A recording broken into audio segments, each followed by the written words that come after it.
Good day and welcome to another edition of Sharing Trade Information on Global Trade Tutor. In this series of video, I'll be talking about China. Now, China is a very important country, a country that is the largest exporter in the world and second largest importer in the world. US is the largest importer in the world and second largest exporter in the world. China has become a major force in recent time, and any individual looking to do business in any country, you definitely want to do business with China, particularly sending raw materials and intermediate product to China. It's important to know that intermediate product is a big deal now in the world. Intermediate product basically means the product is not raw and the product is not finished.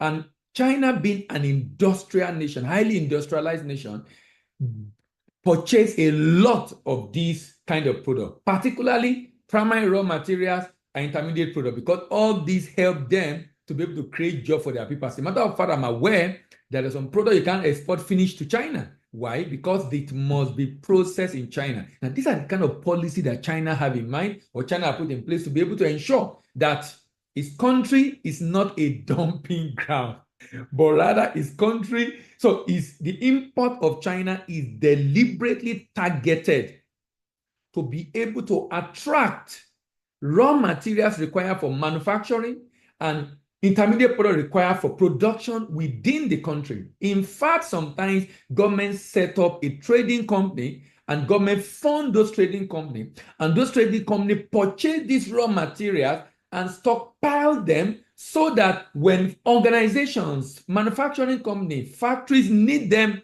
and they don't have enough cash, they can buy from this trading company. This trading company can even help them issue a letter of credit while the good is on the way. Then they can pay this trading company later. These are the kind of policy and initiative that China has put in place, beyond also the incentive that China gives to its businesses. Now, in this series, I'll be looking at, it's going to be about 20 videos, and I'll be looking at different products, from raw materials to machine and equipment, to precious metals, to transportation, to metal product, to oil product, to foodstuff, to clothing, to different products, animal product, packaged medicament, chemical product that China is importing into its country. By the way, the import volume of China is over $2 trillion. Global trade is just about 24, $25 trillion. And China alone is taking up over $2 trillion. That tells you the level of dependence of the global economy on China. So let's go. The next product on my list is footwears and headwears. China is importing 5.66 billion of this item.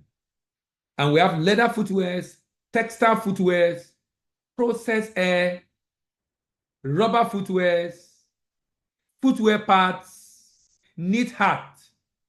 Now the leather footwear is very common, and for many countries, particularly countries that have a lot of cattle or produce a lot of leather, this is a very good advantage you have. The fact that, and when I look at the quantity of leather footwear that China is importing, remember the total volume of this import is 5.66 billion, but about 30% of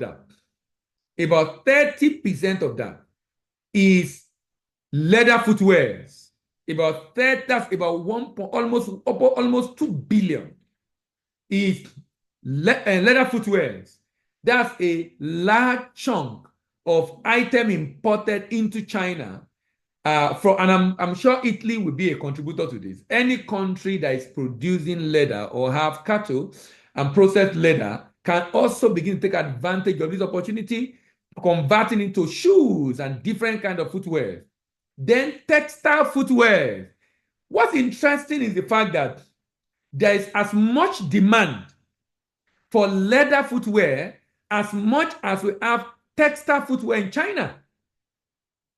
As much as we have leather footwear in China. So we have leather footwear 31%, textile footwear 30.2%.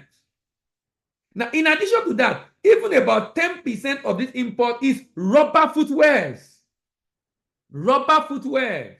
Rubber footwear is about 10%. That's about $560 million. Rubber footwears. Rubber footwear. Then we now have airs. Processed airs.